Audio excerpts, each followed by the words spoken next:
بخاری کی حدیث میں انس بن مالک رضی اللہ تعالیٰ عنہ سے روایت، نبی کریم صلی اللہ علیہ وسلم ایسے نہیں تھے جو دوسروں کو گالی دیتے یا فحش باتیں کہتے، دوسروں کو لعنت بھیجتے۔ اگر ہم میں سے کسی کو نصیحت کرنا چاہتے وہ کہتے اس کا کیا بگاڑا ہے، اس کی پیشانی، اس کا کیا بگاڑا ہے، اس کی پیشانی خاک ہو جائے۔ تریبہ کیسے، یہ لفظ جو ہے تریبہ، بہرحال پیارے رسول فحاش نہیں تھے۔ روایت بالکل صحیح ہے، بے شک اس میں کوئی شک نہیں، ایک نہیں کئی روایتیں ہیں حضرت انس کی اور دوسروں کی بھی، اور آپ لعنت ہی نہیں بھیجتے تھے، یہاں تک کہ کسی نے اونٹ پر لعنت بھیجی تو پیارے رسول نے کہا کہ اس کو چھوڑ دو، یہ ملعون ہو گیا تمہاری وجہ سے۔ تو گویا ان کو اس کی سزا دی کہ اس اونٹ کو آزاد کر دیں۔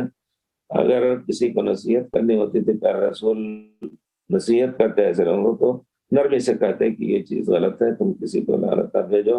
اور اگر کسی نے ما لہ تربت یمینہ کہ کیوں ایسا کام کر رہا ہے فلاں، اس کا ہاتھ مٹی میں ملے۔ ایک لفظ ہوتا ہے ناراضگی کے اظہار کے لیے، بد دعا کا مقصد نہیں ہوتا ہے۔ تو روایت صحیح ہے، اس وجہ سے ہمیں چاہیے کہ ہم لعنت نہ بھیجیں، الا یہ کہ عمومی طور پر کوئی جھوٹ بول رہا ہے آپ کے اوپر یا اور کچھ، تو آپ کہہ سکتے ہیں الا لعنت اللہ علی الکاذبین، لعنت اللہ علی الظالمین، اس طرح کہہ کے، اور آپ اپنے کو تسلی دے سکتے ہیں۔ اور اگر صبر کر سکیں تو صبر کریں۔ لعنت اس وقت دے سکتے ہیں عمومی لفظ کے ساتھ، نہ کہ کسی شخص کو یہ کہ آپ کو اس نے ستایا، آپ کو نہیں معلوم کہ کس نے آپ کا کوئی ویڈیو غلط بنایا اور کچھ ہے، اس سے آپ کو تکلیف ہوئی اور وہ حقیقت نہیں ہے، جھوٹ بول رہا ہے، تو آپ لعنت اللہ علی الکاذبین کہہ کر کے انشاءاللہ اپنے حق لے سکتے ہیں، جواز ہے اس کا۔